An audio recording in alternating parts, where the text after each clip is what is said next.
Dimp Digital presents Idle Game Chat. Cool.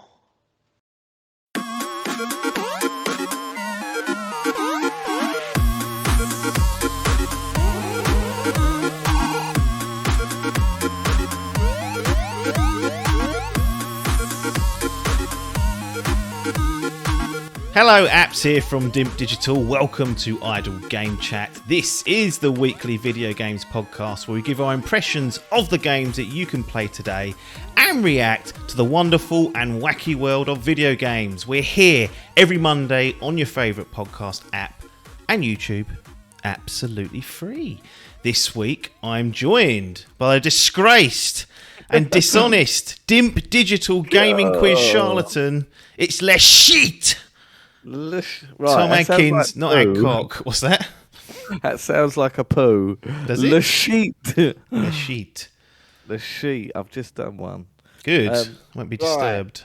I can hear this now. Yeah. And I'll take it because that's what I am. I lie, I cheat, I steal, baby. Yeah, no, absolutely disgusting. If you're out the loop, go listen or watch the quiz episode from last year. That's what we went out on a high on. It was more controversial than the F1. People, all sorts of changes being done. But one of the punishments and sanctions that have been imposed against Adkins is that will be his intro for the whole year. So Gotta wear that. He'll have to wear that, but maybe we'll get a T-shirt made up of it and, sell it. Sell it. Well, Sell it at a profit, though. I'm not going to be losing money because last time we did that, put us in the hole, didn't it? As usual, well, not as usual, but for this week, we're going to kick off with some news items. Bit more of a slower week, although we may chat for longer. And if we get time, I've got some impressions lined up for that. But I think it's time that we brought back a classic Dimp Digital segment. And it's also forever been my favourite way to kick off a podcast. It's the one, the only, delay news. Really got it. Does what it says on the tin. It's just, we talk about a delay of a game. Nice, easy, classic way to get ourselves in. And we have delay news already. I mean, this is the second episode of our year, but it's second week and change for the industry. And we've already got some, and it's got ramifications for our fantasy gaming league, but also for Xbox as well. And the first casualty for 2022 is S.T.A.L.K.E.R.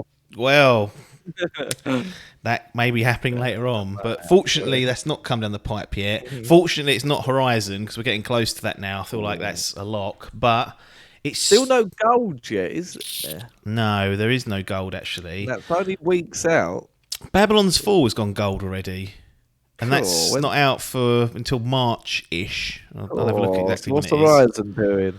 Well, my view is it don't need to be gold till it's done, but it is. Yeah. You kind of want that. But then again, do you remember when Cyberpunk came out? That went gold and got delayed. That's true. So that's true. That can't always be trusted. But S.T.A.L.K.E.R. 2 is the first casualty of 2022.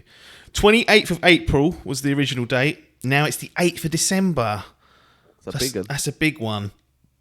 Bit of a whopper. And if you're keeping tabs on the FGL teams, Parky's #sensational have that in their locker, courtesy of the debutant Hogsworth Dave Salmon, and he also has it in his Grand Prix team. So they're going to have decisions to make because the season ends on December the 9th.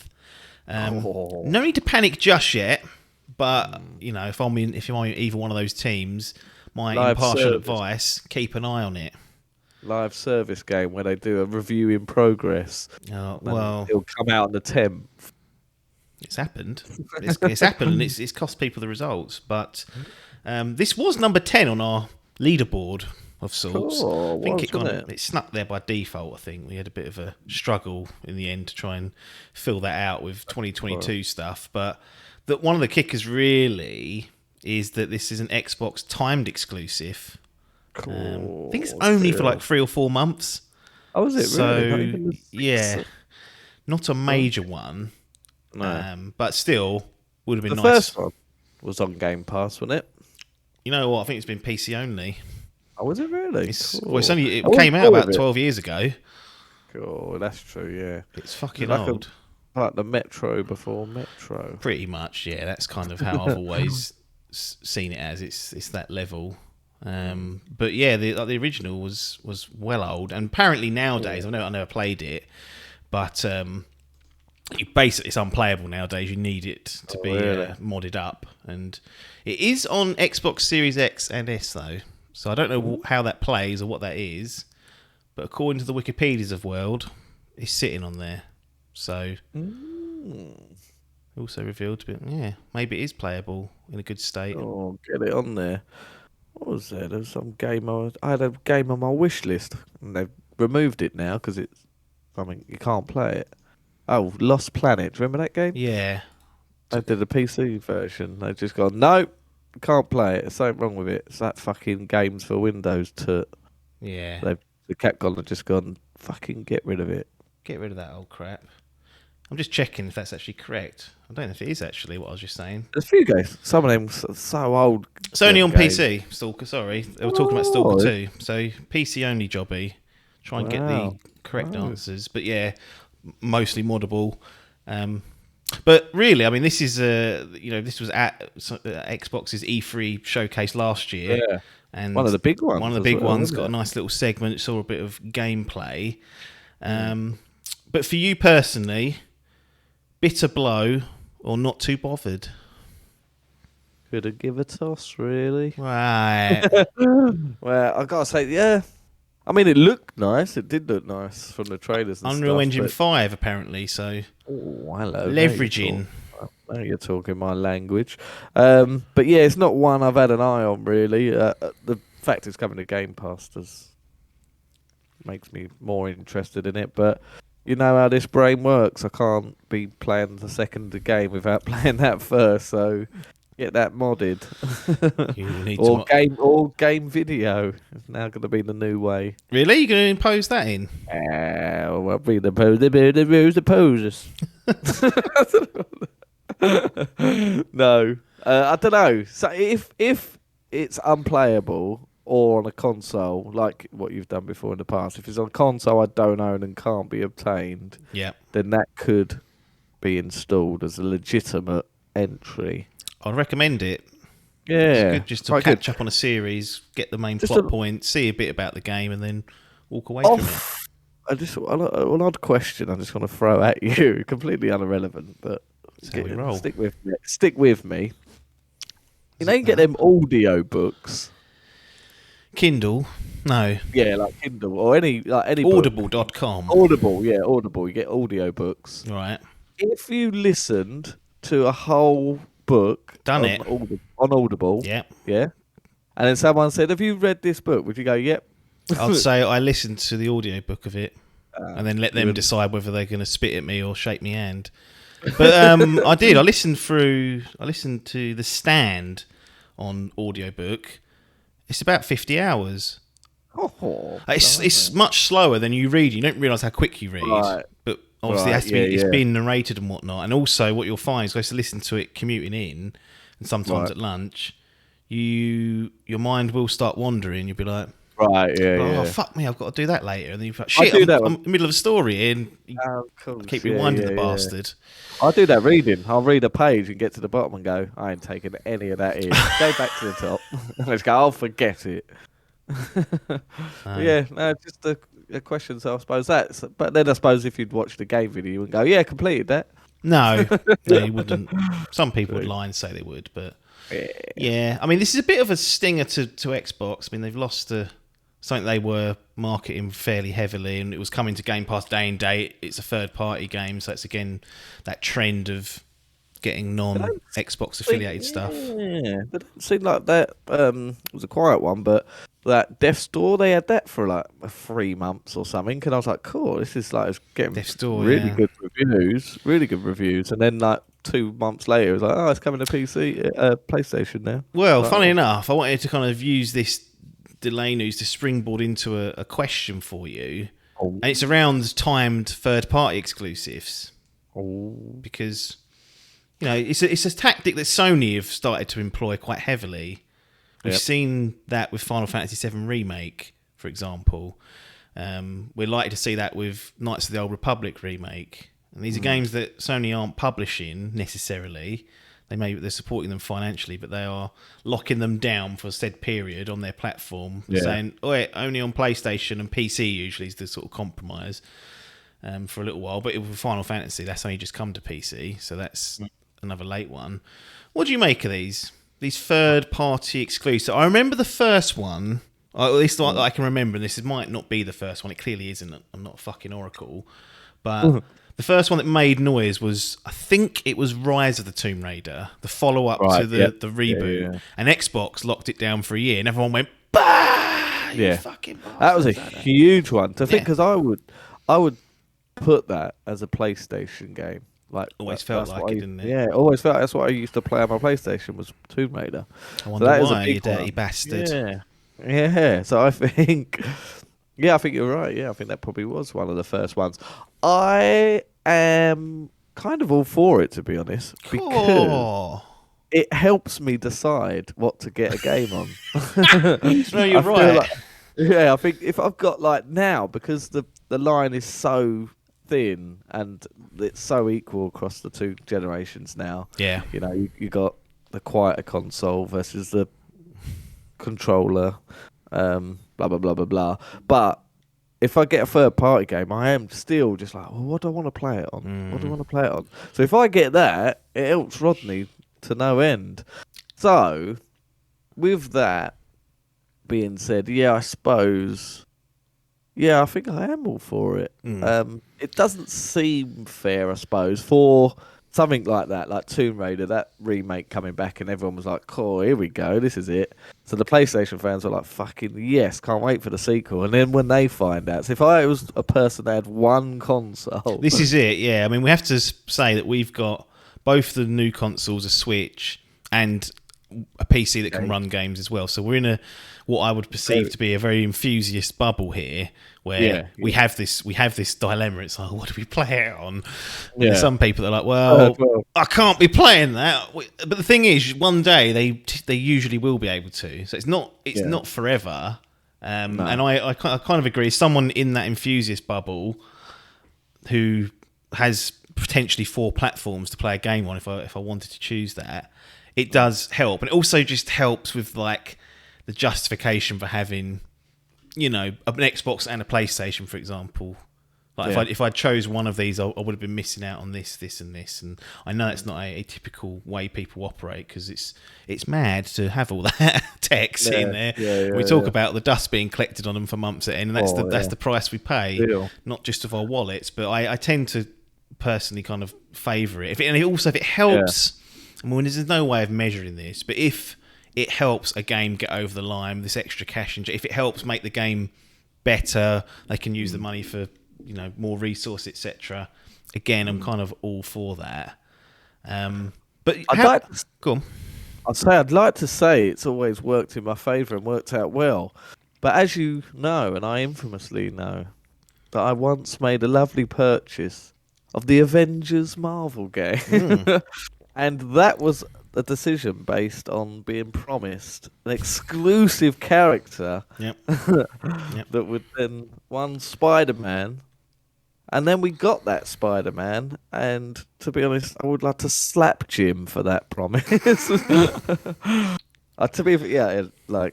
So that sort of thing, even though that wasn't exclusivity, but just having that exclusivity thing, at the time, that was a huge. I was like, wow, right, that's my decision made. I'll be getting it on there. I remember GTA 4 did it. I'm sure they had the DLC, the Bowder Gay Tony, and the biker one, the Lost and the Damned.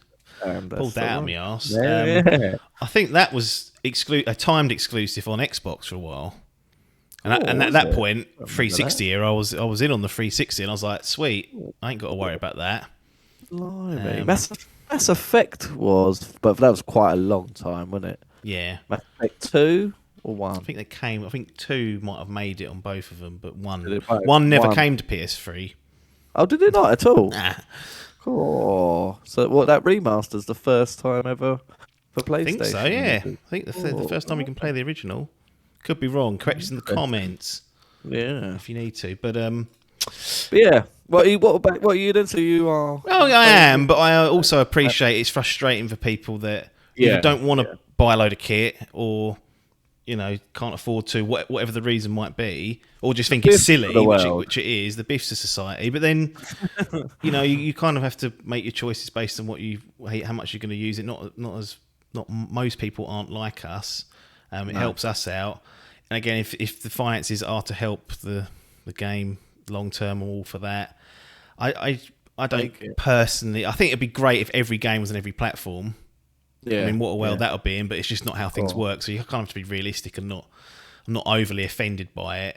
But I do wonder how powerful they are at assigning like a game to a specific platform or console, because typically the game will arrive on PlayStation or it will arrive on Xbox, and it's like,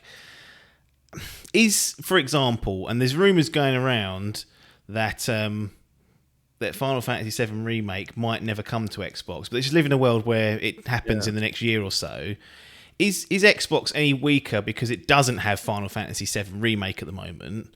And if and when it does arrive on the Xbox, do they recover that strength or that weakness, as soon as it arrives? Or is it like, it's old hat, sorry, not talking about it anymore? Because there is definitely, especially in the crowd we sort of bump into on the Twitter sphere, like everyone's talking about what's coming out now, new stuff. There's like a news cycle that kind of goes in, and does that matter? I guess at the end of the day, yeah, it is. It's not the same thing, but it does make me think of the fact that you haven't played Cyberpunk, and when you do, I think it's going to be old hat, and you're going to be like, "Oh, why did I wait all this time just to play that tutor?" But yeah, I can see what you mean. I mean, yeah, it is strange something like that, because I'm surprised they haven't got Final Fantasy. It's a big enough game. When it first comes out, that's a big enough deal to be like, cool, they've got that exclusively. It matters. And the fact that they think, but in terms of, like, say, really discrediting them, I mean, do they gain that back? I don't think they do. It is, like I said, it becomes old hat. It becomes old hat, and therefore we're on to the next big thing, and it's... But that's because we're saddos. If you're an Xbox, you'd be like, great, I'll play the old hat because I've not played it before. But the world we kind of place ourselves in, it's dominant on who's hot at the time, and Final Fantasy VII, for what a great game it is, or the remake, and the original, will be won't be as big a deal if it does arrive on Xbox. I mean, there's stuff I was reading this week saying it may never, but I think there was that's still really stamping on it. Still to be decided, yeah. But I just thought that was an interesting little segue from S.T.A.L.K.E.R, which will be timed exclusive now, coming December the 8th.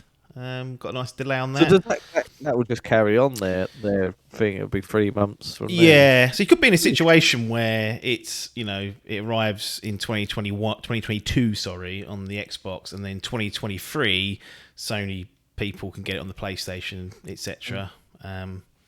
Deathloop, that's a timed PlayStation. Yeah, years one, so that should be arriving on Xbox. Again, that'll be old hat. Yeah, it will. Yeah, even though that came to no one's expected that sort of reviews from that game, and and that'd be day and date for that. So should have waited, but yeah, like you say, by the time that comes out, I don't know. Will people be raving and waiting to play it? Well, most people that have wanted to play it have played it. Some people love it, some people hate it, and I don't think that'll change. Most people give it a go, and that'll be that. Little comment from Hogsworth Salmon. It says first time chat from viewer. So Salmon, who's part of the FGL, he hasn't even been in our chat before. That's unbelievable. Just wiped his arse of us. Xbox 360 for the win. I agree. The Xbox 360 was great. Oh, the powerhouse. That was so good. That was like peak Xbox for me, and then the Xbox One was a fucking disaster. Anyway, we're not winding up Green Bloods this year. That's what we said last year. So I'm just giving out facts. Good news for the Green Bloods. And if you're a Hitman fan, because for PC and Xbox Game Pass, the entire Hitman trilogy will be available in a bundle. 20th of January, so stepping right on Extraction's toes. Or you can buy this bundle separately on PC On Steam, it's coming to as well now, and on PlayStation. So if you haven't got any of those games, you can buy it in a nice package. So that's a nice little boon to the Game Pass. If you've not got around to playing those games, I would suggest you do. Hitman 3 itself's getting some nice little updates and whatnot. As I said, it's coming to Steam, so that'll be coming. There'll be an arcade exclusive target mode, PC VR support, and in spring they're going to be releasing something called Freelancer Mode, which is like a spin-off of the main campaign. You play as 47. You live in this little house, this little mansion type home base thing. You can customize the home base, like set up an exercise room, set up like a weapons rack, all that stuff. And you basically start from scratch and then have to build up your arsenal, your gadgets from the ground up. So you'll start with like a pistol, I guess, and the strangling thing. And over time, as you build up more money, buy stuff, earn stuff, you'll build out your arsenal. And you take on like separate. You're a freelancer. You take on a campaign of like targets, which spans over multiple missions, reusing the maps they've got, but all new sort of setups and locations. There's some roguelite elements trucked in there for good. So if you like die on a mission, you can't retain that weapon, you'll lose it. So you get a little bit of bits and or bobs. But I wanted to just get that in there because I love that Hitman trilogy. I wasn't as high on Hitman 3 as a lot of people were, because I think two of the missions, one of them certainly wasn't a proper Hitman level in my opinion. So it leaves sort of 5 traditional ones. But the whole trilogy as a whole, I've loved it. Yeah, I was going to say, I'm surprised that they've dropped the whole lot. Gone, yep, play that lot. Give it away. Right, I thought they would have done 1 and 2 or something. And then I think 1 is on there. Or certainly was a freebie not long ago. Yeah, that's been a freebie a few times. Yeah, so I thought they would have gone that route, but no, they've obviously gone, right, that's the complete article, we're keeping it going. Got new shit to go, get involved. Yeah. Fucking, let's milk this. But yeah, that's quite interesting. Annoying it's coming out when it is. Well, yeah. The freelancer mode is not due till spring, it said, so that might be later, but the trilogy on Game Pass will be there, so if you have missed that, just have it. I mean, it's on Game Pass and you've got, that's one of the beauty. I mean, I don't do this, but I know a lot of people do. Just try it.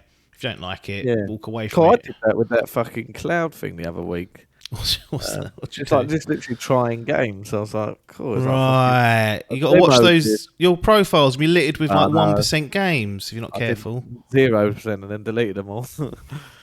What if it just triggered a popped achievement for like loading it? Go, fucking hell. I'll finish the game now. Backlog. I was just showing. I was showing Yellow Boots how it did it because he's just signed up for it. Did it perform well? No. Until I hardwired it. Hardwired it and it was fine, but it just pixelated and went shit. Fair enough. So it's a great way of doing it because that's the trouble. Especially he's doing his off an OG Xbox with 500 gigs, so he gets about 4 games on there. So in theory, he can stream Xbox Series X quality games from his OG Xbox onto his main one. Yeah, so he can in theory do that. I don't know how it'll look. Like the internet's got a hold up, but it'll be Halo streamed in its like good form onto his Xbox. That might be useful for him. Interesting to do. Get him on the podcast. See what he's got to say for himself. But Game Pass picking up some extra bits and pieces throughout the year. Again, we spoke about it last week, showing a bit more, not a day and date for Hitman, but nice to see packages like that appear. Excellent. Because they're good games. DICE Awards 2022. Ooh. Now, we had the big fallout from the Game Awards last year. We had people crying, didn't we, about Forza. They weren't happy that Horizon... Match 1 year, and then this now Forza. Yeah, it's, the journalists don't know what they're talking about. They're clearly genre shaming. They're not putting... It should be put forward, etc., etc. And my view was like, look, don't be too concerned about this award. It is the media award. Don't be worrying about it. DICE and GDC, they're the ones that I think are the most prestigious. They're done by... GDC's developers only. DICE is made up of about... I've got the numbers here, I'll read them out later, but it's like 33,000 Academy members, and you have to be accredited to join that. So have to have shipped a game, have to be on the credits of a game, you need to have, or be working for a developer or a publisher that's selling games, and there's 33,000 of the bastards that can, in theory, vote on that. So those two are the ones that matter. And we got the DICE Award nominations, or nominees, I should say, last week, and here's what they've gone for. They give a top 5. I think Keeley does a 6, from what I remember. Oh. So for the game of the year 2021, again, they're doing it the right time of year. Like this happening in February, all this. It's not happening halfway through December. Where we've got those fucking blowers that are missing games and cutting things off because of stupid timelines. Anyway, Deathloop. So Cool. big guns are liking it. Little game called Inscription, which I have heard of being extremely unique, and they tend to. I see on GDC and DICE these sort of games make it on usually. I remember when Untitled Goose Game won it in 2019, I think it was.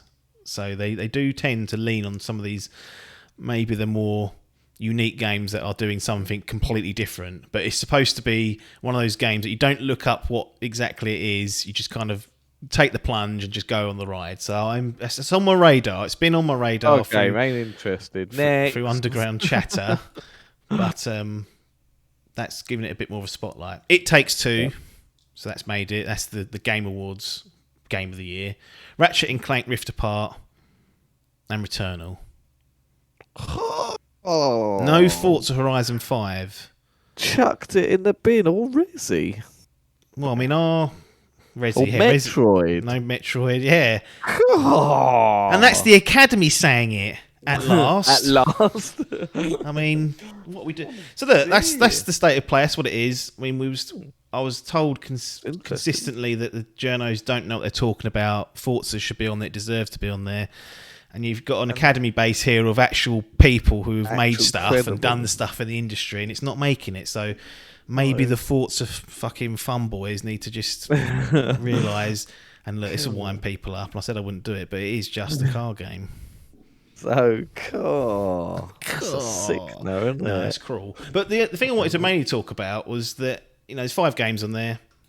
We respect these awards, given what I've just mentioned earlier. 3 of them, PS5 exclusives. Cool. 3 out of the 5. That's unbelievable. Jim. They had a crap year, apparently. Yeah. Huh? Yeah, fucking hell. What are you fucks talking about? Saying stuff like that. Weak year. Weak year. And you've got that sort of... I doubt either of those 3 will win it. And one of them is technically Microsoft's because their studio made it, but that's true. Again, it was a timed exclusive bung. But cool. it's an interesting list. And it is, isn't it? Yeah. Rift Apart. I don't know nothing about the other one. Inscription. I've not heard nothing about. No, I've seen You someone always on a get one on podcast there. talk about that, and I was thinking about it. I may well take another look at it. I thought it was on Game Pass, but it wasn't. I can see if it getting on Game Pass in the next sort of 3 to 6 months. So I might sit and wait for it there. Yeah. But for the other award, I mean, there's tons of categories as usual. But Rift Apart has got the most nominations with 9. Really? Deathloop's got 8. Inscription and It Takes Two have got 6 each. So, that's what this one big portion of the industry thinks of the 2021 games, and we'll see how that all pans out. It will be live streamed, so the 25th anniversary edition of the DICE Awards ceremony will be live streamed by the official media partner IGN on the 24th of February. Yeah. So that'll be there for people that want to watch it. I've never watched one of these, so I might sit down and watch it. Just to lay the boot in, actually, on IGN. Old Greg Miller's one of the co-hosts. So, cool. How's he got that job? Well, bung's being had. Yeah, that is true. Yeah, he does do that. Is the other one Jessica Chobot? Yeah. Yeah, I thought so. Is she from IGN? She used to be, yeah. Oh, another former. Another former no, she's a nice lady, actually. Yeah, she did used to be, and then she went off and done her own thing. Did she? Yeah, no, she definitely was IGN. Fair enough. And then she went into like film, doing like movie interviews and stuff. But yes, I think I did know they did DICE. Yeah. Yeah. But yeah, I've never actually sat down and watched one. So no, I wanted to raise awareness to it on this huge show, as we know the amount of figures we're putting in, where these are the ones to be looking at. This and GDC, put them on your calendars and pay a bit of attention. Then just shrug your shoulders when you disagree with it. But they're going to lay down the law. These suckers. If I came to you and said, "Look, I've got this game here, and you've played the original. You've really enjoyed the original. You said, yeah, that looks good. I'm looking forward to a sequel. I said, look, it's coming out in the month of February, so it's coming out early-ish, but we know that's a big month for us here. But I want to just tip you over the edge and make sure you definitely want to play this day one. So what I do is I send out a tweet and I say, look, to fully complete this game, you'll need at least 500 hours, which is almost as long as it would take to walk from Warsaw to Madrid. Do you want to play this game? I'd Only say, me? I would say get on your fucking bike. Well, that's what Techland did with Dying Light 2. That's They unbelievable. So did they revealed this information? The tweet did they? came. I've got the tweet screenshotted in front of me. To fully complete Dying Light to Stay Human, you'll need at least 500 hours, almost as long as it would take to walk from Warsaw to Madrid. Dying Light hashtag Stay Human hashtag. Wow. It says it'll take 534 hours to walk from Warsaw to Madrid. So you've gained 34 hours if that's how you're measuring things. And yeah, the nonsense started. The people were like, "What is this? What's going on?" And just for the record, they have clarified what they mean by this. We want to clarify our recent communication about the amount of hours required to complete the game. Dying Light 2 Stay Human is designed for players with different gameplay styles and preferences to explore the world as they see fit. They've got a little picture there, and it says this in a little flow diagram. 20 hours time needed to complete the main story, 80 hours time needed to complete the main story and all of the side quests, 500 hours the time needed to max out the game with all the main and side quests, choices and endings, checking every place on the map, every dialogue and finding every collectible. Now, what? I mean, at the end of the day, this is just a classic case of them not reading the room, surely. Yeah, massively. Who in marketing thought that'd be a good idea to tell everyone it's 500 hours? Yeah. Well, what the last one weren't lengthy, was it? It was like, I don't know, 18 hours, if that, 20? I'll do how long to beat. Go on. You keep rattling on. Do a Halo thing. But yeah. So basically, someone's gone, fucking hell, this delay. This game better be fucking good. If it comes out, they go, well, the campaign's only 6 hours long. They go, right, fucking hell, so we've waited all this long, we've got a 6-hour campaign. I'll tell you what, get fucking Andrew on this. Tell him it takes 500 hours to complete. His name's Alan. Alan, that's it, not Andrew. Andrew. That's his brother. That's the trouble with fictional people, we lose track of what they're called. Andrew. When we make people Alan, get Alan on account. He'll come up. He'll get the tweet. We need to guarantee these sales, and we'll tell them that if you pay full price for this game, it's going to take you 500 hours to complete this game. What do you mean they don't want to buy it now? What do you mean we just lost 30% of our pre-orders? Yeah. Alan will blame that on Andrew. That was Andrew. That weren't me. Fucking hell. Especially as they know Horizon is breathing down their neck. They must be like, fucking hell, we've got that bastard weeks after. Yeah. Week before Pokemon, one of the highest selling games, I'd imagine, on cons on that version. Yeah. So they've got competitors around them. I know they're a not shit spot, different. really, isn't it? Yeah, it's different kettle of fish. They're not, I know they're not the same game, but it is a game nonetheless. So you need every marketing and promotional videos and stuff to be on your side. You do not send a tweet. Now, you do not punish someone for making a game of 500 hours or more. If anything, they should be rewarded. They should be equal. They should be. I've always said that. But that is a bizarre thing to tweet. Yeah. Just for reference, main story for Dying Light, according to How Long to Beat, so it's a website that polls people's playtimes. I guess they just manually enter it in. So yeah, I think you can. It's as accurate as what that could be. 17 and a half hours for main stories, and so got an extra couple of hours out of it. Main story and extras was 35 hours. Completionist was 55 hours, and then All Styles, which is sort of like a medium, 30 hours. So it's a big, big jump. They've doubled in side quests, if you were to believe this, and then the completionist stuff. I don't know if that necessarily means the 500 hours they're referencing, because it's multiple playthroughs, like they said. Yeah, you've got to go through that story a few times. I mean, there's 3 factions, so you think.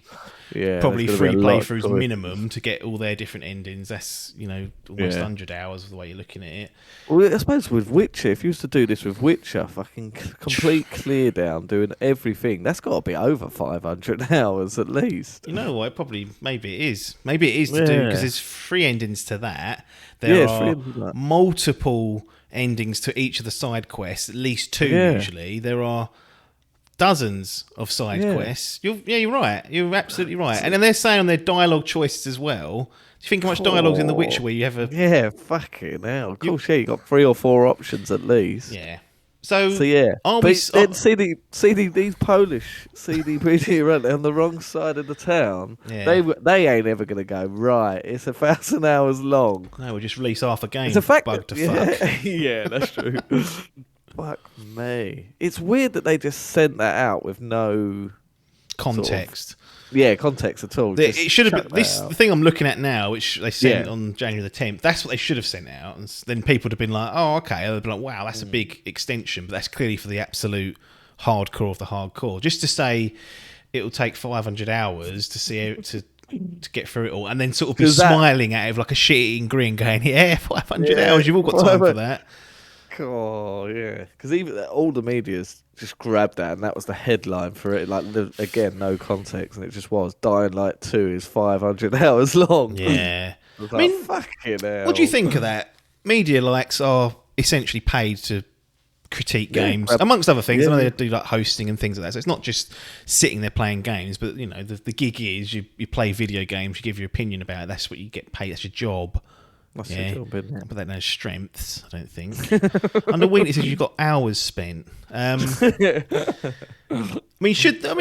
Funny. If the gigs, play the game, no matter how long it is there a case to be had where they shouldn't be complaining because that's your job. That's your job, yeah. Fuck me, but or is 500 hours with the context they gave just too excessive? To be playing. Well, this is the thing I always wonder about these, especially these games where they only get like a couple of days to review it. That's the signal, yeah. That's the signal. They're fucking like Cyberpunk was like only chucked out like days before on them or week before that PC thing.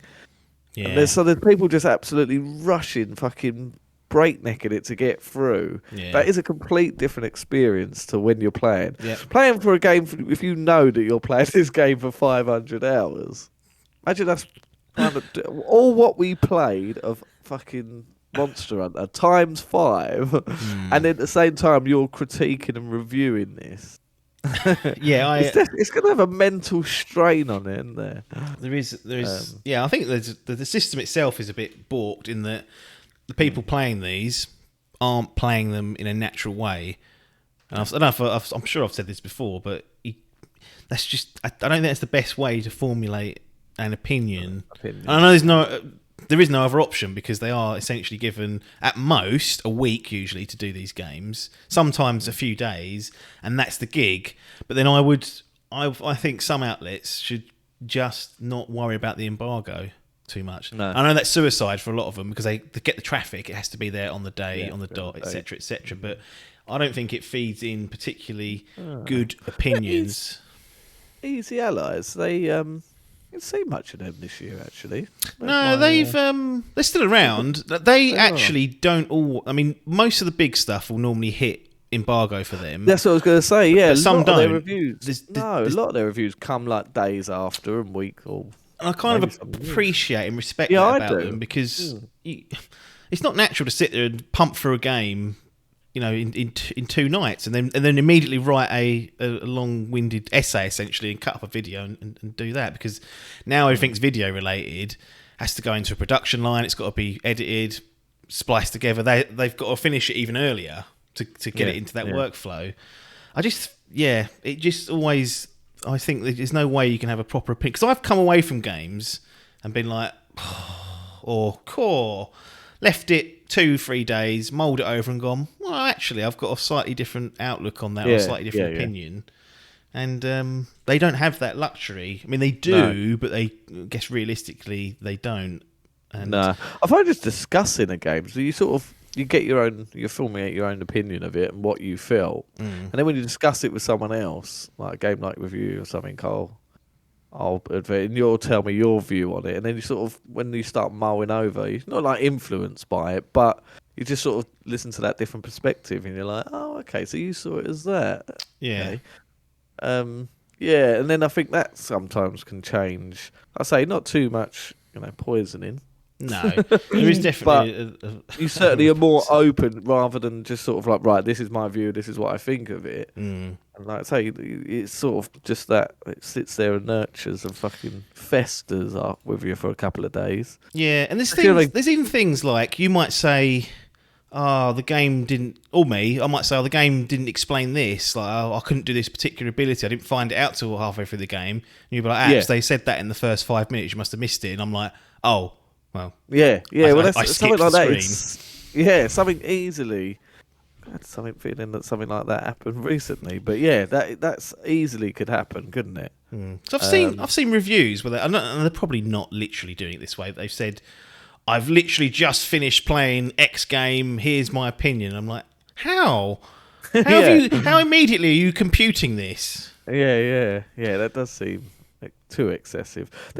I think it was Cyberpunk where they actually took reviewers to a room and made them play it in the room.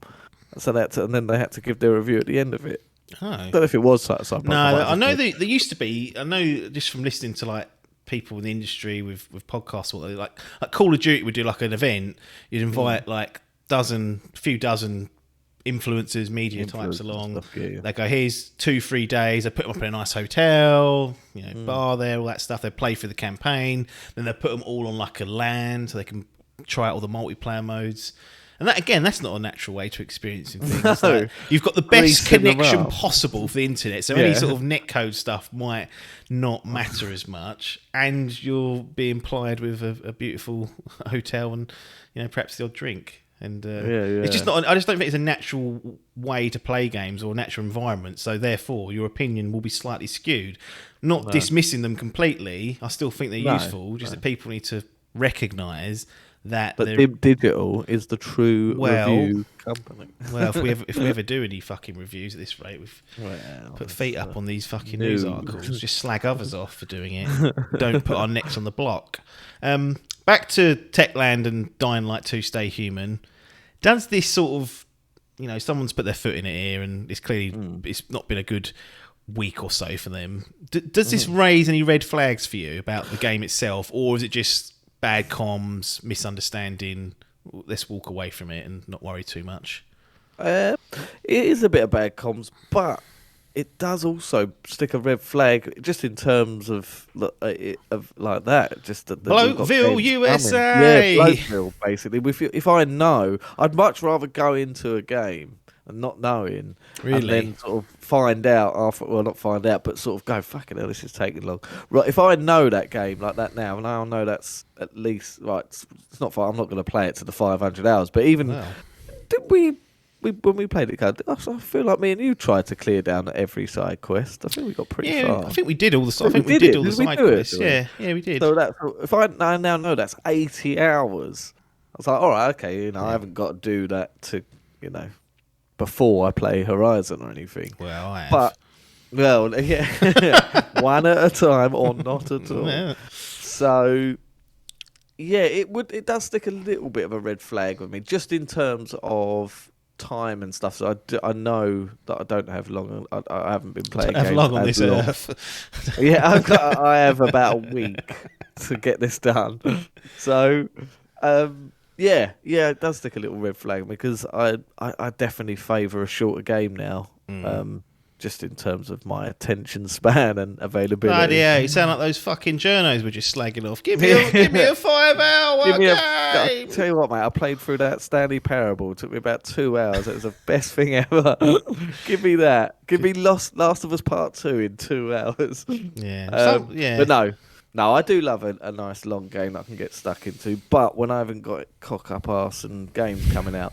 But yeah, I suppose it is a bit of a red flag because even things like I suppose with Valhalla, we didn't really know how long that was going to be until you were shagging it every night, and then you were like, I'm about 100 hours in now, and I still ain't seen the ending. I was like, fucking hell. But I'm slow. I'm slow at games. Yeah. Like, do how long to beat and then add a couple of hours at least, or 10% maybe. I'm traditionally quite slow at things. I don't know why. I just like to have a wander around. Look, but invest time into it. But don't know. Would you like that? It's not. I don't think it. I'm not too concerned about the game's quality. I still think it's coming out just at a really awkward time. That's the main problem it's got. Like I said, if Pokemon Arceus reviews, I don't know if they will drop next week. Probably no, they will. They will at some point next week. So from the week commencing the 24th, they'll be there. If that comes out and starts performing quite well, because it's on the sniff list now, then that's Dying Light gone. Like, it's not going to get. There's no chance in hell I can get Dying Light Pokemon done before Horizon. It's just not what's being done. I actually am kind of a little bit different. I almost appreciate that they've done this sort of breakdown because now I know that if I'm going to commit to this, what sort of where I can slot it in. I was talking last week about planning and timing. Like that's kind of what dictates when I'm going to slot stuff in and play it. I know not to put this a week before a big release that I am pretty confident I want to play drops. So I actually appreciate it. I mean, 500 hours I'll ignore because I'm not going through it multiple times. I'm sort of a one and done with most stuff. But 80 hours is meaty.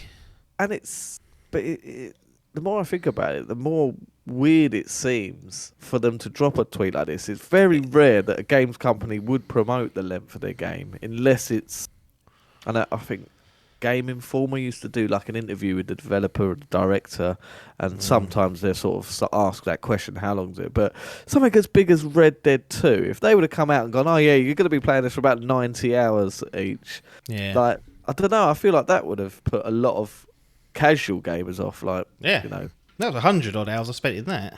Yeah, exactly, and that is a fucking long game. Like an incredible, brilliant game. And I didn't complete that completionist wise. I did I think most of the side quests, and it's still over 100. So more than what sort of like the minimum I'll be doing here, because I like to try and do as much of the side stuff as I can tolerate. But it's just it's just a weird. It's not something I've ever seen game companies tweet out or use. It's difficult though, because you know what the narrative was for years and years. Like, remember the Order 1886 headlines? You can complete it in 5 hours. That's all you see, and you're like, oh, what's going on here? Yeah.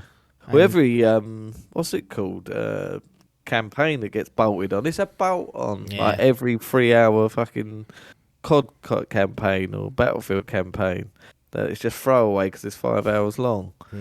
Fucking it's crapped on for being too short. Yeah, so maybe they've been watching videos about that and they've gone, right, we need to let people know. I don't know, Techland. I don't think it went how you wanted, and they won't be doing that for Dying Light 3 if they get that. Paper in the chat said, interestingly, I've gone back to retro games as games are too long now. I ain't got the time in my life. Well, he's got more time than ever because I know what he's up to most days. So that's definitely a lie. But a lot of people, they're rock hard, those games they pay. I was going to say, and I probably spent more time gaming back then, and I never completed a fucking retro game. They were too hard. Yeah. But, if people haven't got the time, that's one way of doing it. But there we go. We'll find out whether the game ends up. If it's good quality, then I'm not fussed. Is my mantra. If it's great game, good quality. It's getting played, but when is the question? We'll find a slot. They also announced 4-player co-op is confirmed, so that's back to do some damage to people's lives. Quick one. I'm not really going to talk about it because I don't think either of us are anywhere close educated enough to comment, but Take-Two acquire Zynga for a staggering 12.7 billion. That's unbelievable. Big money. I saw that. The Disney buying Lucasfilms for $4 billion. Yeah. What? I don't know this company. I've vaguely heard of the name. The name rings up. It's not even the biggest simulator. But I'll tell you what. For a while, it was. On Oh, was Facebook, it? it was getting had like 80 million of course. users. It used to get 30 Course, million yeah. daily use. Like there was a time when it was, but again, Right. Oh, see, I forget how big the mobile industry is and stuff, and yeah, Facebook gaming and shit like that. I forget there's how so much money money to is be in had. that. Like it is, Because we're so video game console Yeah. focused. Mobile gaming and stuff like that just sort of takes a back seat. to for up me, our but- own asses, haven't we? But Yeah. remember when Activision bought King Digital? That's Candy Crush Saga. So that's a mobile game. Oh. 5.9 billion that was in 2016. But King's arm of Activision was their second best performing revenue wise in Q1 last year. I've not seen any more recent stuff, but I had a quick look. That was like the revenue on that was like 700 million. So it's like over time, these companies that are proven to have high revenues do pay themselves off, and it's Dividends. dividends to be had. I mean, it's like a whole. You could go in depth with people that know what they're talking about, and the thing I've kind of extrapolated from these clever people is that because there's inflation, particularly in America, going up, money sitting there is actually worth less, and it's eroding as time goes on. It's more sensible to just spend the money on an asset like Zynga that would just bring in continuous revenue over time. Yeah. But we don't know what we're talking about. I got a little note here. It says Adkins' New Year's resolution is already blown. Now, Cool. is that fair to say, or have I been a bit out of line in putting that? Because there was a comment, a fan comment yesterday. You said, and I was like, "Cool, I need to just investigate this." Wouldn't normally, but it's 1 week into your promises. I have Baron. I'm back on the drugs. No, Going all I have hassling for it broken- all. Oh God, it's unreal. I'm never coming back. No, what happened was I watched that. I still want to, and I feel like let the chat decide if I've relapsed or not. But yeah, my New Year's resolution. I'll put it as a poll on Twitter. Carry it on, yeah, do. So you do the setup on that. And... Yeah, it was to play one game at a time to completion and move on. So I played a couple of hours of, like, this was last year. I played loads of games and just played a couple of hours and sort of chucked them in. I bought Pokemon Sword, and I played that for about 10, 13 hours, something like that. Then obviously throughout the game, played loads of different games. Bought loads of other games. Then I bought Guardians of the Galaxy. I played about 2 hours of that, and then I really enjoyed it, but just got into my typical rut. Didn't get nothing. Then lent it to you because I knew you'd get it done faster than I even thought about playing it. Lent it to you. You finished it. Got it back. When I got it back, I was like, right, I'm going to finish it now. I'm going to go through it. I got really far. And then I watched the Japanese trailer for Pokemon Arceus. Yeah. And it really grabbed the bollards. Did you see the 13-minute English one they put up? Yes, I think... Is it the same one, or just... It's more enhanced, I think. It's actual segments of gameplay. I watched that. That's what's got me going about this Pokemon. Got some sniffing. Yeah, the Japanese one showed off a lot of the stuff that's in that. But yeah, obviously being in Japanese, I didn't understand what they were talking about. But this one is much more a sort of show and tell. Like, it shows you actual gameplay and stuff. Yes. So I need to watch it properly because I had kids fucking babbling in my ears whilst it was going on. So it does need a second rewatch. But I fell down the rabbit hole of nostalgia and a grown man at 35 playing Pokemon, and I broke the rule. I did play. I went from my PlayStation 5 playing Guardians of the Galaxy Next Gen to pick up my Switch OLED. Now here's the thing. I have four consoles. I have a PlayStation 5, Xbox Series X, Switch OLED, and a PC. And you got a Zynga machine. And a Zynga The old mobile, What my new rule could be, and this is going to be the poll, am I allowed to have one game per platform? Or do I have to combine it all and have one game at a time? Therefore, shut everything out so I can't touch anything. And that's what I would struggle with. So I did break my rule because if you're going to do it the real way, you've got to shut everything out. Yep. But I did ruin my first. I should have stuck with Guardians and got that done and moved on to Pokemon, but I didn't. I've been sucked into the rabbit hole and I started back up Pokemon and I've almost completed it again, but I am so hardcore. I even installed Pokemon Go back on my phone. You started watching the anime. I haven't actually. I've never actually. I watched it as a kid, but like I used to fucking love the anime as a kid. I remember I'd get up at like. It's on Netflix still, isn't it? Is it? Might have to go back and watch that just for nostalgia. But I remember I used to get up at like ITV. Yes. It used to be on ITV. Like, and I'd get up at like 5:30 in the morning to watch it. I remember there's one. Spoilers, but there's one episode where Ash goes to the tournament. And like being a kid, like, I didn't really understand how series work. Because normally, like, it was like season 1 or 2. It felt like I was like, "Oh, he's going to win the tournament. That's going to be the story over." Yeah. And he went there and like lost in like the second round. And I was like, I was devastated. I remember Ash just dropping to his knees. No. And I was upset. Dear. But yeah, there's There you go. Well, it's already been resolved by the team captain, my captain. team principal paper. Says So one game per platform is fine. So he signed it off. I was going to say, like, just from my perspective, I know people, New Year's resolutions are going to new me, all that bollocks, and it is mostly bollocks. But typically what I say is, yes, if you want to do things like that, you should do it.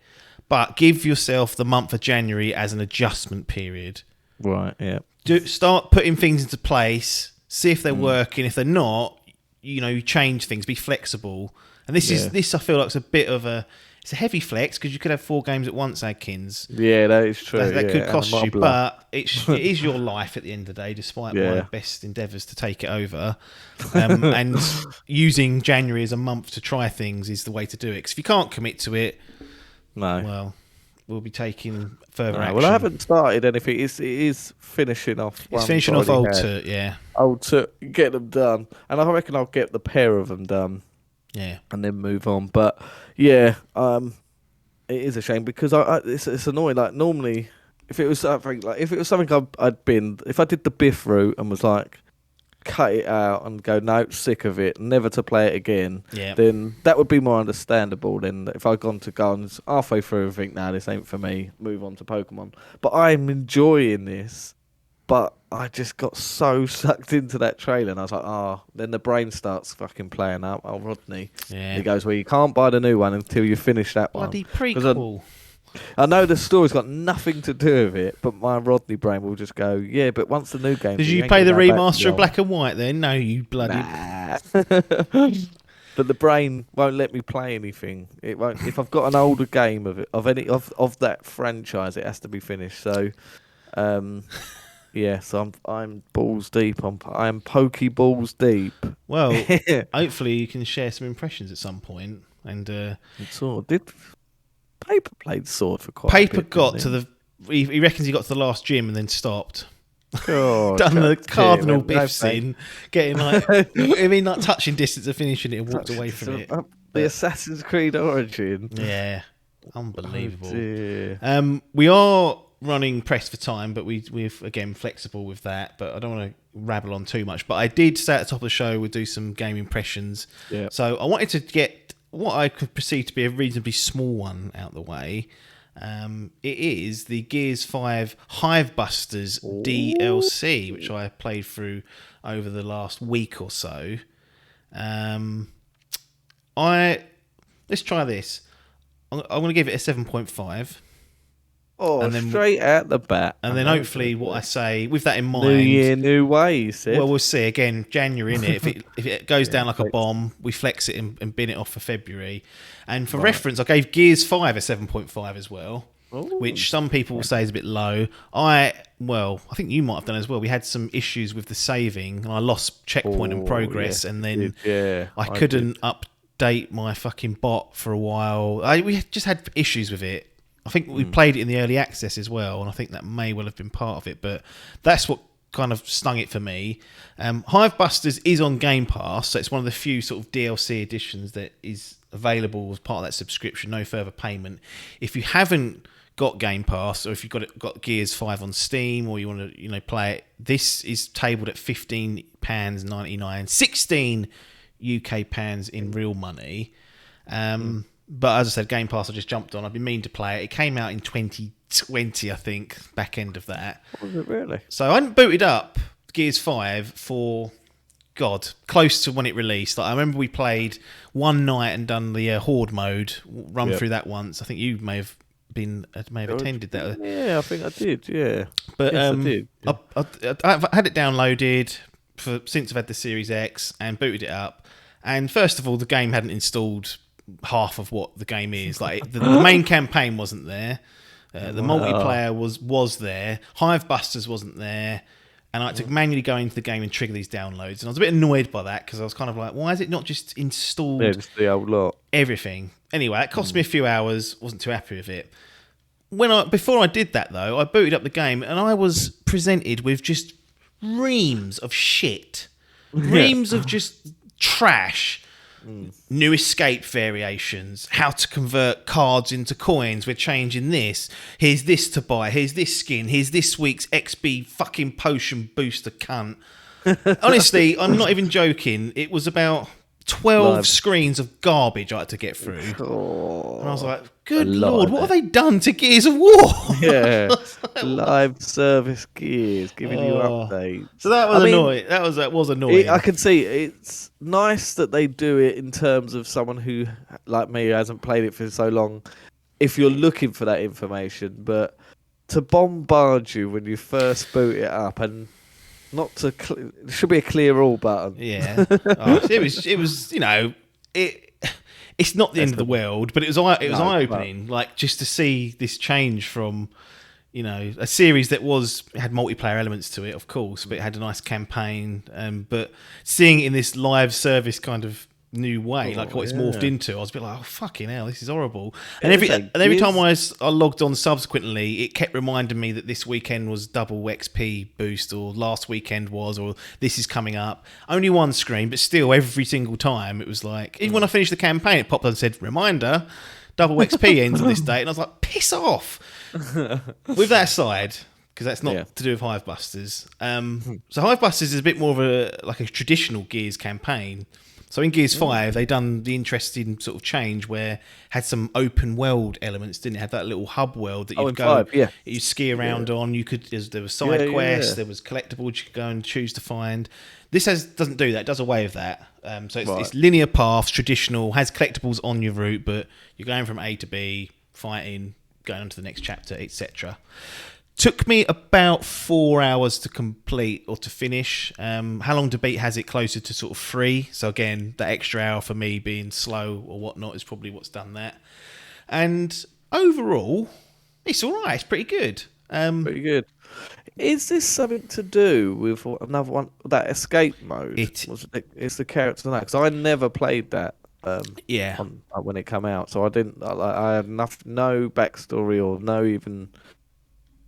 didn't even recognise the character. So actually, I played Escape with Parky and Hall once when it came out. So actually, that's probably the last time I played it was when Escape launched. So maybe it wasn't as long as what I was saying, but we had to go at that. I've done like an hour and then stopped and said, "Oh, we'll come back to this," and it never did. So we weren't that interested. But this, so what this is, it tells like the origin story of the Hive Busters, of Team Scorpio, as they come to known. So you've got these 3 characters that are kind of formed this team that go into hives and blow them up. And it kind of tells you the story about how they discovered how to do that, and has some character moments and you can find out more about these people. And what's interesting about each of these 3 is they have their own sort of special abilities, their own unique abilities that only they can do. So you can choose to control any one of these 3, so you're not locked into like 1 or 2 of them or all of them. You just choose one of them. Obviously you can play with up to 3 people, I believe, if you want, so you can have more people in there. But Keegan, he's like the leader. He's got an ability, you hit Y and it's on a cooldown, so you use it and it will be on a timer and come back. He can refill his ammo and other people's ammo, which is probably the biggest game changer of Gears, and I'll come back to that. Lani, she gets an electric based sort of melee sword type thing, so she can stun enemies and link together like electrical attacks and whatnot. So if you want to get up in people's grills, you could maybe pick her. And then Mac, he gets a shield, so like a little defense shield, so if you prefer to use that, although the game's cover based, so it's kind of like I'm spending 90% of the game huddled behind that wall there, so I don't know if the shield's much. I think he's been shortchanged. But these abilities can be upgraded as well. I know we could put points into the bot, couldn't we? Before, and you could you had like a path that you could choose. I can't remember its name now. Jack. No, Jack. Well done. Yeah, was it Jack. still Jack though? Or did they get a new one? Or they just repurposed Jack? They just renamed him Jack. Yeah. Because it's one trophy that's on. You know, like you get them tracker trophies, and it keeps coming up, and it's on 98%. So I'm going to have to play through that campaign just to get that last 2%. I bet you some of that's from when it cocked up and we lost progress. Yeah, it probably was, to be fair. Yeah, it might have been. But yeah, so you can upgrade these powers, but like I said, it's not like when we're upgrading Jackie Boy in that you kind of choose, a route or a tree to go down. Yeah. You find these, I guess, the only way I can kind of describe them is like power stones. They're like these little stones that are just in the environment. Probably like 1 or 2 per chapter, so not loads of them. They're kind of like shining. So you have to go and find them first. They're not always easy to find, so a bit of exploration is encouraged. And you'll pick up the stone, and it will be for a specific character and that ability. So you pick it up, and it will be like, this is now a duration increase for max shield. And you can't do anything with it. You pick that up, that's max 1. And that's always going to be max 1 if you come back to it next time. Keegan gets one where he starts refilling more ammo types quicker, etc. And I think Lani's one, it becomes more powerful, etc. But you've got I think I've picked about 3 or 4 of these for some of the characters. It just makes those abilities, feel a bit more stronger. But gameplay's the same as Gears, cover based, etc., etc. Nothing to write home there with. But with Keegan's ammo, that completely changes the game because one of the things I do enjoy about Gears is that you kind of have to swap weapons because you can't always get ammo for all the types of weapons that are there. So you can never get too comfortable. With Keegan, you can go through a firefight, and even during the firefight, drop the refill ammo and keep power weapons like the long shot. So I always had a long shot almost fully stocked for every encounter, and then I had a Lancer GI on the other hand, and that was just dominated. Because at range, I could just get him with the long shot. Anything big, I'll drop those fucking bombs on their head with the GI. And his ability refilled the GI bullets and the long shot bullets. So for the first time, for a long time, I didn't have to or felt like I was having to change weapons, which I enjoyed for this short period, actually. I think for a traditional campaign, that's part of survival horror. It gives it a bit more of a survival element. But I think for this, it worked really nicely, and it was a fun romp to go through. Story's pretty good, but not anything to write home about. Again, it's only 3 hours, so it's like how much story can you tell? You warm to the characters. Yeah, I think so by the end. Mac's a bit of an annoying twat, and he still will remain that. But the other two, like Keegan and Lani, they're pretty cool. Lani's got a bit of history about some of the locations you go to, and Keegan's they've all got histories that you'll find out as well. So I think they at least try for the main cast from the game, or does it fit in, or is this literally separate? And there's ties. The universe. Yes, there's some characters that pop up that you might recognise, or people that are acquaintances of said characters. So you'll recognise some of the names that are referenced, and they do reference them. So it's all kind of into the same universe and wrapped up into what Gears is now. It's not Gears of War; it is Gears. So yeah, it's a nice little romp through. Nothing, not harmful. Nothing spectacular. Looks the fucking tits still. I forgot how good. Was it? Would you have played 5 on the One X? Yes, I think we did. Yeah. So this is the first Series X. I remember Digital Foundry's doing a video on this, and it's like one of the first environments, just saying you didn't normally get these sort of colour palettes. There's lots of jungle, lots of plantation. It's quite a different looking. So from memory of Gears 5, you spend a lot of time on the fucking ice in those mountains, blue or desert. Yeah, this is a bit more. This is a lot more green, a lot more flora and bits. So that was a nice change for sure, and you find some interesting bits and pieces out, and gameplay's Gears. 660. Yeah. It runs smooth. One thing, it ran like butter. No, absolutely zero technical issues. Looks fucking quality. I forgot how good the Gears games do look. They are they're really showcase for that console and for Microsoft and for PC. But what I found interesting was I completed the campaign. You pop an achievement. Came up saying only 3.2% of people for this achievement. I was like, fucking hell. No. Well, I was going to say, I was thinking this today. I don't typically play DLC. I could probably count on my hand how many DLC campaigns or segments I've actually bought or completed. Well, look, we referenced last week a few times, but I said that issue I had with the Intergrade mission on Final Fantasy. Going back that late, or just after the game is released, after a certain period of time, I'm so out of the flow of the game. Yeah. It takes me time to get up to speed, and then normally the campaign's nearly over. I'm at the tail end of it. It's That's true. I'm trying to play more DLC to like supplement the game, but I absolutely was like that for many years, where I wouldn't play any hardly. Yeah. I can't remember the last one I actually bought. I think Spider-Man might have been the last one. Yeah, I've been sniffing at that Creed one, but I haven't bought it yet. But yeah, typically I don't buy them. And yeah, they are sort of gems, a lot of them, because I suppose they've gained the knowledge of the game. They've got the feedback from reviews and stuff. And then they chuck out a little piece that, like you say, typically 3.2% of people play. Oh, no. That is a travesty. More people that have played Gears should play it. But I bet there's a load of people that just play the multiplayer. And it's not free. They fucking supplement the numbers. But the Hive Busters is with Game Pass. Oh, yeah, with Game Pass. But yeah, you'd have to, if you didn't have that, you'd have to pay the whole buy it physical. Probably. Like he was doing all sorts back in the day. But yeah, nice clean 7.5 out of 10. If you want a weekend or you want something, we're talking about timing, and when a big game's coming out, we don't want to have a big old behemoth on our plates. This is something that you could just stretch out over a couple of play sessions if you wanted something just to bridge a gap, and kind of got me a bit more excited about the next Gears game. I'm kind of I've calmed down from the technical issues we've had, and want it to be like the old Gears. I'm like, that time's gone now. Let's embrace Kate and all these new characters, and they're trying to push it forward and keep it going. So I'm looking forward to what they do next in this franchise. Be interesting to see as well with old Rod fucking off as well. Yeah.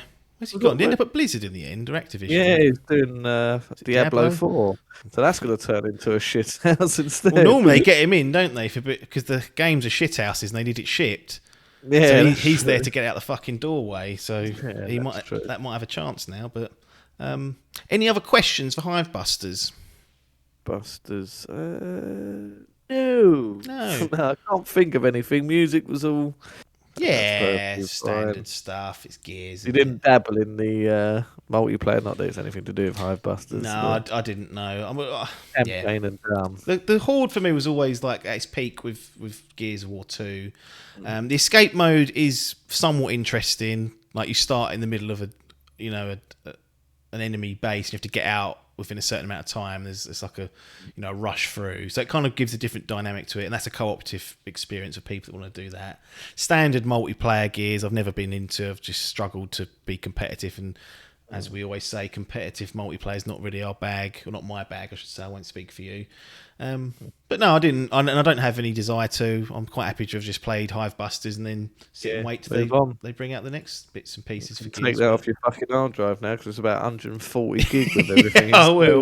You can choose to just install Hive Busters and nothing else. I think you can go through the game and like take stuff off. So I could do that, but like I said, I'm not going to go back to it, so it'll probably come off completely.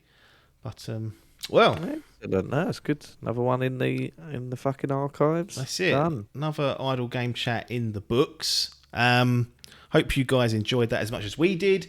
If you're still listening or watching at the end, you can help us out by you could share the show. Tell some other loser that listens and watches video games podcasts that they might want to support a grassroots, independent, tin pot podcast that comes out of the county of Essex, yeah? Brilliant. And if you really want to put a hand in pocket, patreon.com/dimpdigital is the way to go, and you can become a member of the community, or you can jump on twitch.tv/dimpdigital and subscribe to the channel there. You've got Paper doing California Games retro streams. I've been struggling to stream New World. It's melted the PC. I thought I broke it, so you can watch those sort of stressful moments in the archives, and if you like live stream, that's the place to go. But if not, Thanks for listening. Thanks for watching. Give us a share if you want to do a little freebie, but I don't think there's much more else for us to carry on with. Any last words? Stop yourself. Not you. No, Them. them. Not me. No. No, nothing. See you next week, chaps. Well, hopefully. We'll see. It might be gone Hold by on. then. They might shut us down. No, Late news? No? Yeah, no news. Nah, Oh, breaking news. Horizon delay. No, don't. Don't. Right, nothing more for us to say here, though, other than thanks for your time and ta-da.